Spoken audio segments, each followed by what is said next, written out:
Hey, it's Leif Welhaven, Reinvention with Leif Welhaven. Glad to have you again. This week we're going to be talking with a great guest. Perfect timing of the year with people rolling into the beginning of the year, wanting to make some great changes in their life with their health. And so I've got an expert today that's an accomplished business person, so we're going to be talking to her. But just so you know, again, you're going to be able to find Reinvention with Leif on my website, reinventionleif.com. You'll be able to find our podcast on all the major podcast platforms. That's the beauty of this. You'll be able to hear it audio, video. It's going to last about 3 hours. I'm kidding. It's about 30 minutes. So we're going to be coming to you every week with reinvention stories.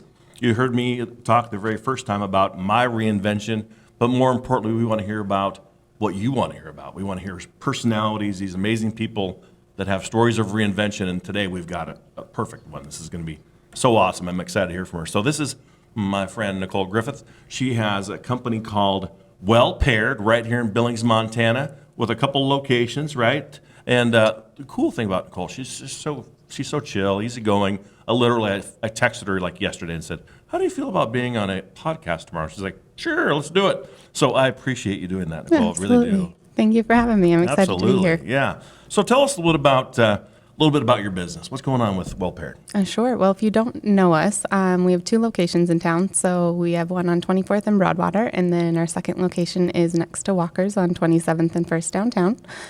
We've been here for 7 years. Wow. And we offer all healthy products, fresh juices, smoothies. That's kind of what we're known for, but we have a full menu of wraps, salads, grain bowls, acai, cleanses, so tons of products, but all made in-house and all really healthy, So clean good. ingredients. It's so good. Yeah. The juices are amazing. I always get the swole. I think that's a really good one. The grain bowls are amazing. This whole acai thing, I got to ask you about that. So that seems like a big rage, right? Yeah. To see like these, like the Berry Bowls of the world and the acai sisters. They got these like acai food trucks, if you will. So why is that so popular right now? What do you think?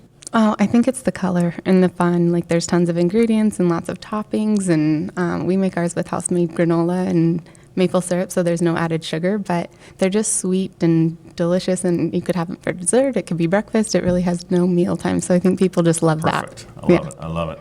So anyway, we're going to listen to Nicole a little bit about her story of reinvention. So we're just gonna jump in. So I know your company's about 7.5 years old, something like that. Yep. So tell us, how did you, that's kind of a story of reinvention in itself. What made you decide to start your own business? Because that is like terrifying for people. It can be perceived as expensive. It can be perceived as 90% of small businesses fail within the first 2 to 5 years.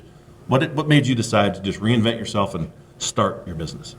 Well, I didn't know better. So looking back, I probably was just naive. But I don't think I ever thought it was a risk, that I wanted to do something, and I really thought I knew how to do it, and I had knowledge from the industry because that was my background for my degree. And so it seemed like a very easy decision to just say, yeah, go for it. Wow. And you're a Billings girl. Yeah. So obviously near and dear to my heart already, right there with that.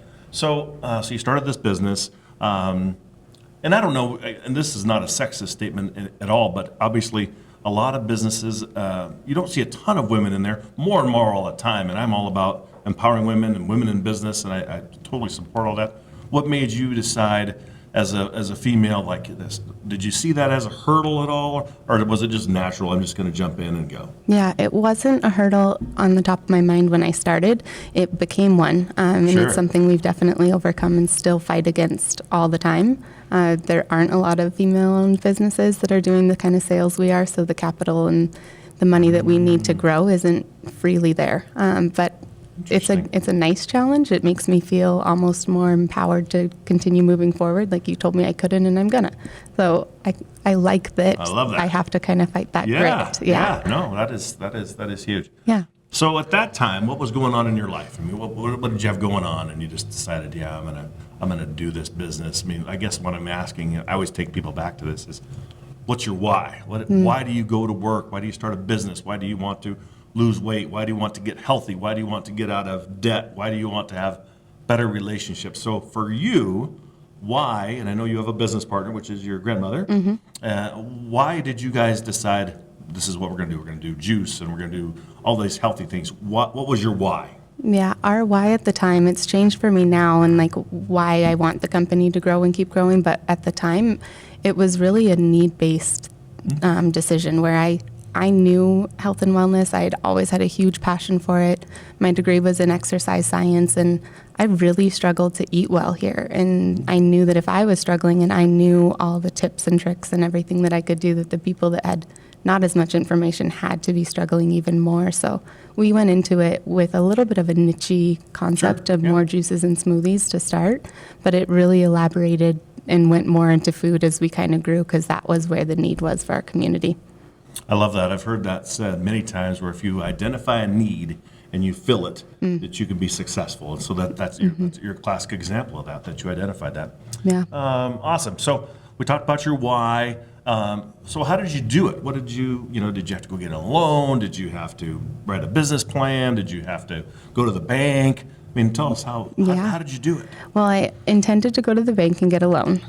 Like I said, the intent that I was going to get denied or that it would, the system wouldn't work for me never popped into my head till we actually went and tried it. So we were told no by every bank that we went to, even just for the very beginning, which was a food truck. So we weren't asking for a lot of capital or a big loan, but I had just graduated college, had really no assets, and all we had was this trailer that I bought. And so we ended up getting investors, which were family and friends, that helped us launch the trailer. So we had that up and running in a couple months, and then within 6 months, I think we knew we wanted to do a location.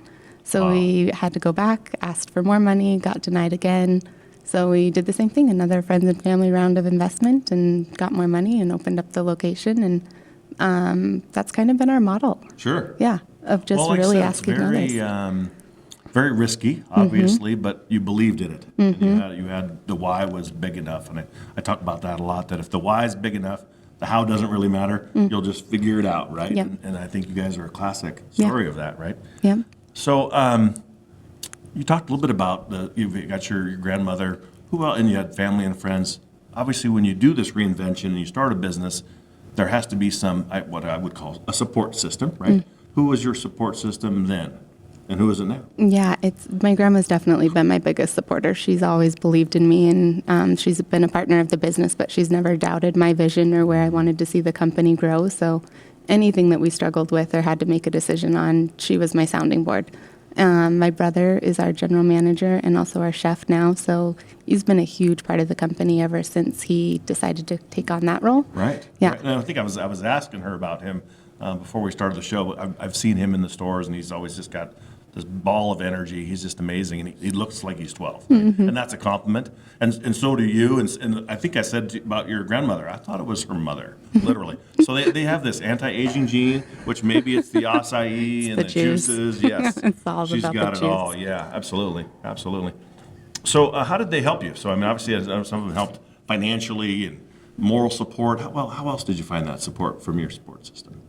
I think having people that just you can talk to and you can tell them anything that you're insecure about and have them reassure you.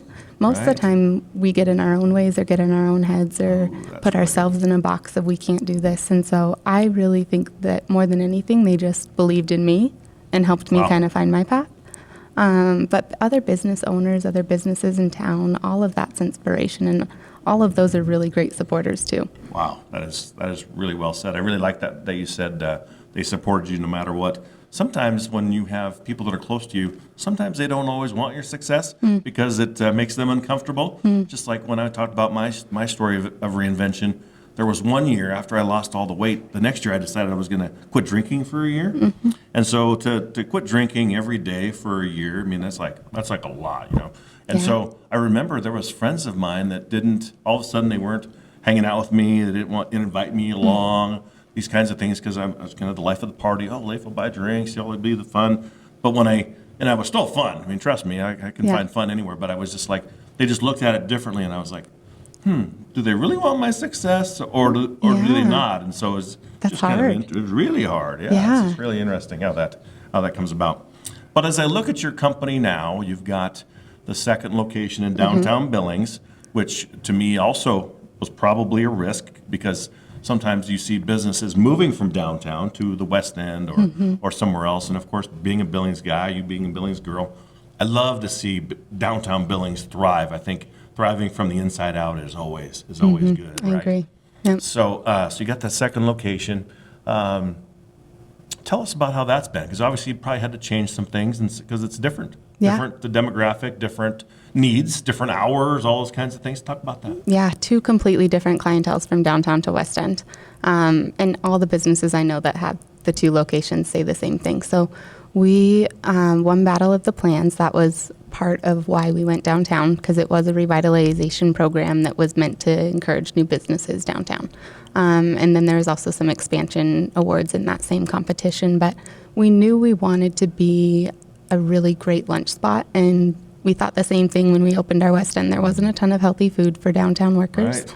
You had to either make your own lunch or you were stuck with like Jimmy John's, and I think that was kind of it. Sure. Because I think, well, maybe Pita Pit was there too, but you really didn't have a lot of options, or you had a sit-down location, and so our specialty's always been really fast, healthy food. Fast, healthy food. That doesn't always go together, right? Those Right. terms. So you talked about Battle of the Plans, which, if you don't know what that is, people, it's an amazing competition put on by the DBA. Yep. Right? And so that was a few years ago. How many, just to give people some point of reference, how many businesses participated that year? Do you know? I honestly can't remember. I think there were over 30. Wow. Or somewhere around like 20, 30 to start. And so what did Yeah. you learn from that? I mean, obviously, they call it Battle of the Plans, which is Battle of the Business Plan. So if your business plan is found to be the best or most deserving, like you said, there's some extra money or some rent, build out assistance, right, to help you get started. Yep. Right? What was that process like? It was long and a lot of work. Right. I remember tons of nights where I didn't sleep at all. We were just typing and writing up business plans and creating the model that we really saw as a vision. We didn't have to have that to start a trailer and to Right. start a location with friends and family. Like, we could just say, believe in us and we'll take it. So Right. this was different. We really had to dot our T's and dot our I's and cross our T's Right. and know what we were going to do. So But there's some reinvention right there, Yeah. some changing and adapting, right? yeah, absolutely, for what Wow. you're going to do for growth. And Well, I remember when you guys won, I just thought that was so cool. I was so happy for you. And I think I remember there was another business maybe that got second or third place, and I think they came back maybe the next year and they won or whatever it was. But I've always Something just Chic. yeah, Linda Brooks, Linda yeah. Brooks, yeah. So I've always just admired people that go through that process, Yeah. because you learn a ton about yourself, a ton about your business, your staff, your business model, and so to come out on that is, I mean, that's a huge, Well, that's a and big then win. you have That's a the big deal. connection of the DBA and the SBDC that put it on, and you have all these great new contacts too. So yeah, it was a really fun process. I'm glad you brought that up. We were talking about that before we came on the show, was about that collaborative piece, teaming up with other businesses, working with the DBA, working with the Chamber of Commerce, working with Big Sky Economic Development. I mean, there's so many pieces, resources, tools out there that people just don't take advantage of.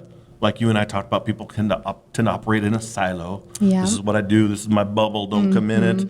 But the more collaborative you are, and I think you share the same vision, the more successful you can be, right? I agree. Yeah, I do think that you all elevate each other when there's healthy competition. It's easy to kind of just get stuck where you're at Sure. and think you're doing enough. And so yeah, I think collaboration helps with that, and I think competition's great for that too. Wow, that's awesome. Yeah. Strong woman. I Well- totally dig it.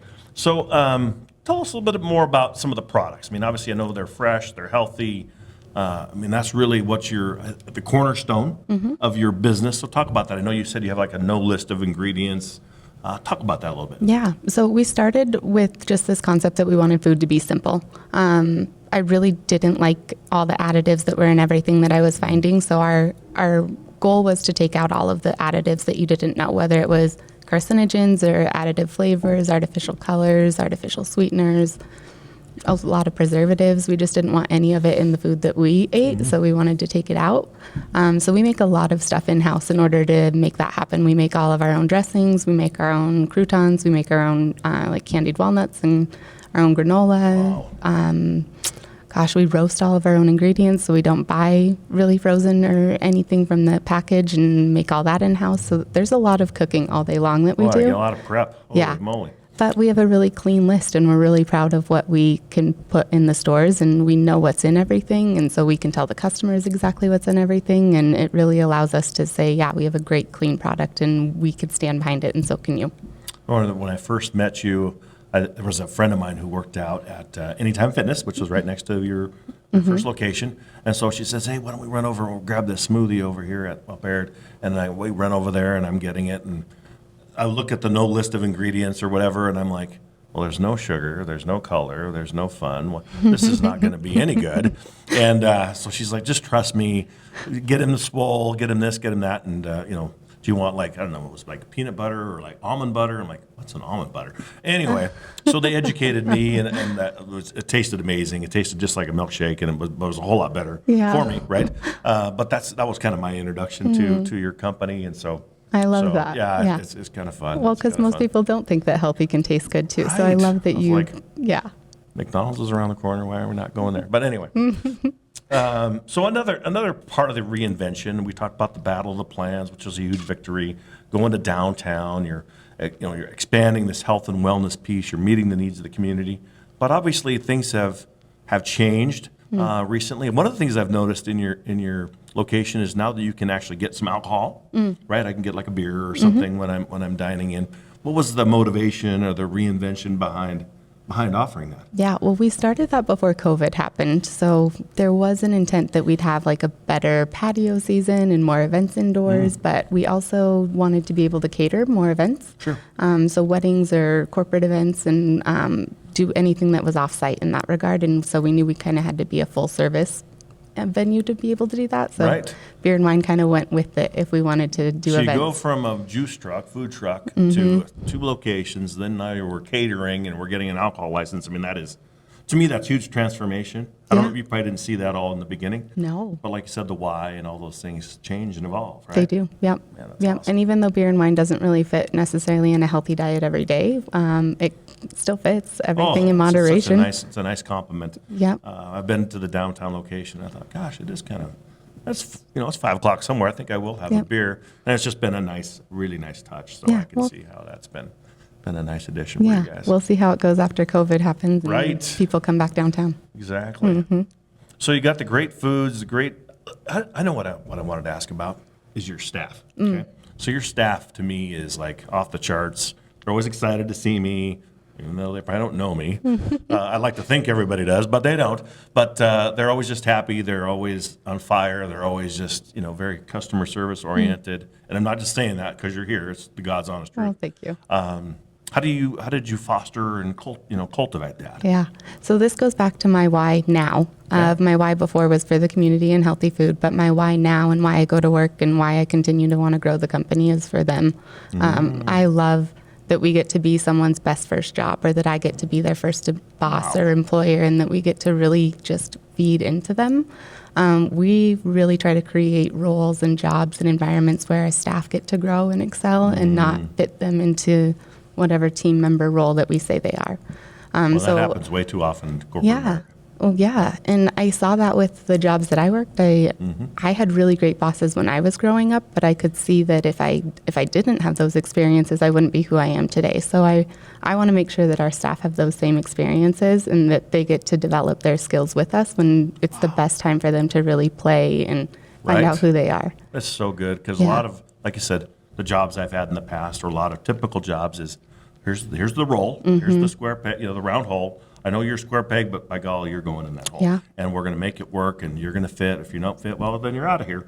Versus, like in today's world, I think just adapting and changing. I mean, we see people bringing dogs to work now. We see people, just the whole workplace has changed, right? Everybody's working from home and adapting. And so, anyway, it's just, I guess, a huge compliment or kudos to you and your team to be able to do that. Wow. And even during COVID, because it'd be easy for staff to be negative. Oh, we're not very busy. We're not making any tips. It's a bad deal. When are we going to be able to take this mask off? But you've had to change and pivot and reinvent, right? Right. Well, and if you have a culture where you're letting them know you care about them, even now, and taking any kind of safety precaution for their health, or paying them if they have to leave, or whatever it is, if you can really communicate that you care about them, I think that only goes down the line and creates what we talked about earlier of like that ripple effect, where then they're going to take care of your product, they're going to take care of your customers, they're going to want to take care of the community. Like it really starts from the top and works its way down. This seems to be a theme, guys. This ripple effect thing, it's real. It's a real thing. I love it. So anyway, this is really one of the cruxes of what I wanted to talk with you about. Is one of the things I really saw during COVID is your company kind of led the charge and kind of pulled other restaurants into a collaborative group to create this like buffet. I don't want to say punch card because it's not a punch card. It was like a gold card and a silver card, but it was basically a buffet where you're bringing other restaurants together. So if you would tell us about one, how that came together and what it's all about. Yeah, so it was called the Billings Buffet, and it was like a silver plan and a gold plan because we had a family and an individual plan. But it was a concept where we realized third-party partners were delivering our food, and they couldn't guarantee the quality, they couldn't guarantee the presentation, and they were delivering multiple different orders, and all day long it was this hard process of like, what do we eat, where are we going to eat? People want different things, so we just said, well, why don't we take that third-party person out and collaborate with some restaurants that we know can offer a really great product too. We'll offer a mix of things. So we had Walker's and Sassy Biscuit and Sophie's Kitchen and Guadalajara and Velvet Cravings and then us. We had this great mix of products, and every day was a different set of items for lunch, snacks, dinner, and dessert. And you could pick how many days you wanted it delivered in a week or how many people you wanted to feed in a week. And it allowed us to ensure the product was really good and the quality was really good. And then it allowed us to take out that service fee of all these other companies delivering our food for us. So you're paying them to deliver it. It doesn't come out the way you want it. It's not a representation of what you guys have all put together. And then to me, that's a huge story of reinvention is like, oh, we're going to go collaborate with our competition down the street and we're going to make it better for all of us. I just remember that just resonated with me. I'm like, are you kidding me? And then I was like, who's doing that? And I heard it was you. I'm like, oh, of course it's her. Of course she is leading the charge. So, it's been a good program. Neighbors. You've been happy with it? Yeah. Wow. We haven't done it in a couple months because summer came and we didn't really think it was needed. But yeah, we really loved it. And I think all of the restaurants that did it felt the same way. Like it just allowed us to keep our teams going. It allowed us to work for a little while longer and to keep moving forward. And that collaboration part was great. Well, it just says a lot about you guys that you're willing to kind of humble yourselves and work with other people. Like you said, the rising tide raises all boats, right? And so, but a lot of people don't always subscribe to that. We all, like I said, tend to operate in our silos like, hey, this is mine and this is what I do. You better not infringe on it.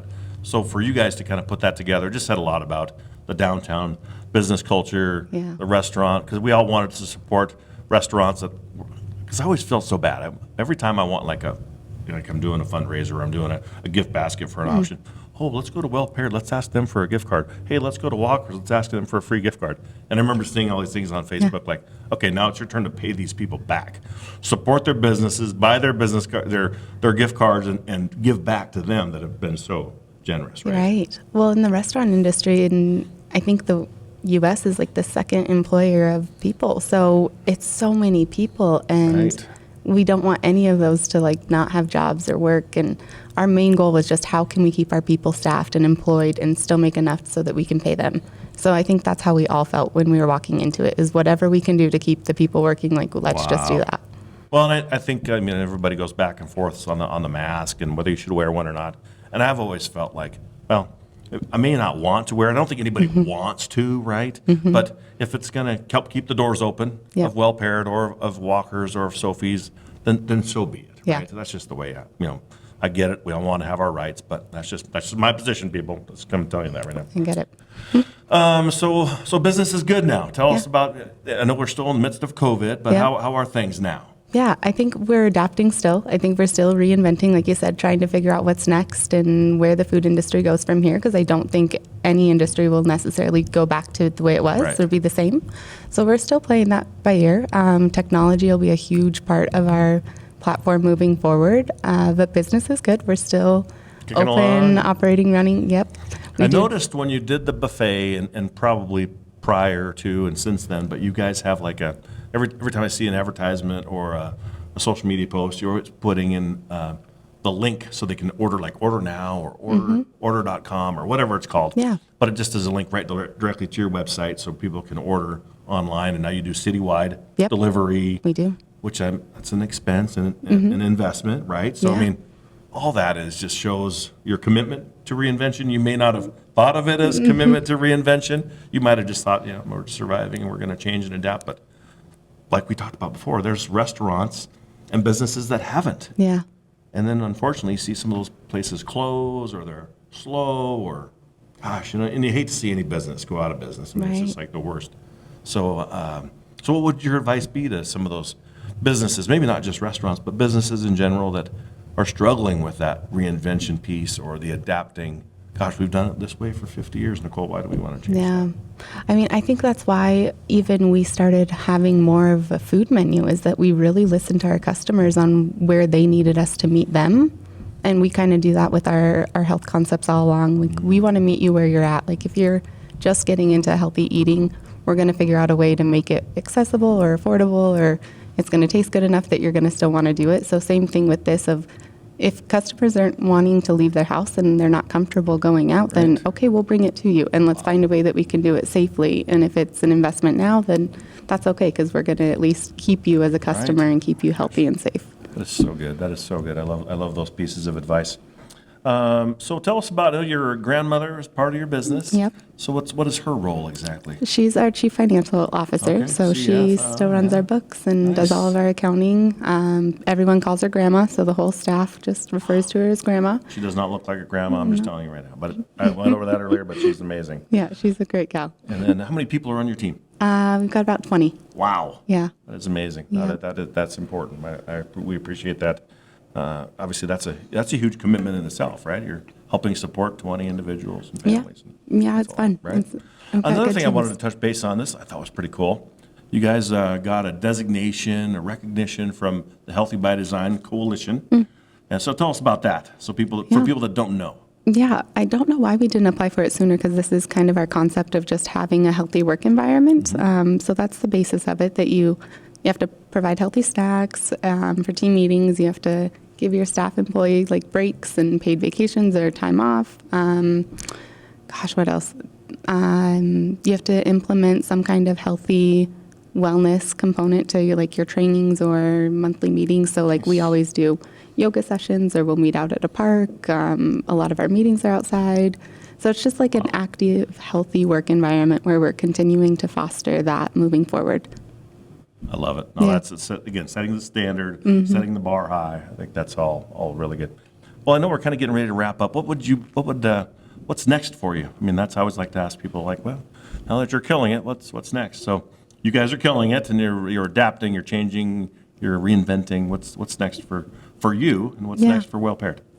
Growth. I think we're still in the growth concept of more locations. I think we're waiting a little bit to see what happens. But yeah, our plan is still to grow. We want to keep bringing our product and our food to other food deserts of non-healthy food communities all over. We think we have a really good product that's accessible by everyone and still affordable, and it's fresh and Still it tastes good. Right. Still the cornerstone. Yeah. So we're thinking not to give, you don't have to give away all your secrets, but maybe a couple. Are you thinking like another city? Are you thinking like the Heights, which is like another city? But do you have any thoughts on that? Right now, we're still looking at another city. Okay. Yeah. Very cool. Yep. Very cool. Our West End location could still grow. We could expand that and get a bigger one, but we love the two spots that we have here. And I know there's a city just like 150 miles down the road that would you guys would totally kill it, right? Going to the west. Anyway, just saying. I think we'll be headed there soon. Right. That's awesome. Yep. That is so awesome. That is the plan. How about what's next for you individually? Because you seem like you're obviously very driven. Yeah. You have all these goals. You've been able to bring people into the vision, which is a sign of a true leader. No, I'm serious. And that is when you can bring people along. It's not, I've always heard it said, the sign of a true leader is not what they are, but what they bring behind it. Right? Yeah. So what's next for you? I think my biggest strength is that I get to see potential in others and kind of find where they fit. So I'd like to continue doing that, continue building my teams and finding the right people for the right job. Personally, I think moving is probably in my future soon, of wherever our next location is going to be. I think I'll temporarily move there. But other than that, don't get too far, all right? I won't go too far away. We're like friends here. Come on. I know. Right. Well, Billings is always home, so I'll still be here. That's right. Yeah. Well, gosh, it's just been a total pleasure, really, to reconnect with you. Yeah. I see you all the time, but we never really get a chance to visit, so to be able to talk on camera Right. With With the they were audience. primping her hair earlier. Of course, all they were doing is buffing the shine off my head. I'm not sure how that all works. Thanks, guys, for that one. But no, I'm absolutely kidding. But anyway, just really, we appreciate you being here. The stories of reinvention and changing in a COVID world, adding businesses, being a female business owner that is empowering women. I mean, I can see a lot of growth for you too. And gosh, look at this pretty cool, well-paired mug you got. know. She didn't even bring that. That was Says it on the compliments bottom. of Reinvention with Leif Welhaven. So you get to come on the show, you get a mug. I guess it's not a pretty huge cool. gift, but it's pretty cool. A gift is a gift. It's pretty cool. Yeah. Well, you're going to be able to find Nicole and I and my next guest on my website, reinventionleif.com. You'll be able to find us wherever you find all of your podcasts. It'll be available audio and video. And my plea, as always, is if you know of somebody who's reinvented themselves, their business, their organization, their family, their finances, their whatever, gosh, get with me, hit me up on social media, hit me up on my website. We would love to have more stories of reinvention. Our goal is to come to you every week with a new show, the last 3 hours, or in this case, 31 minutes, right on time. Good job, Nicole. But to bring you stories that hopefully inspire you to continue to reinvent yourself into whatever it is that you want to become. So again, thanks again, Yeah, Nicole. thank you for having me. You bet. Thanks, Mark and Charlie with King West Productions. Again, Leif Welhaven, Reinvention with Leif Welhaven. Until next time, have a good day.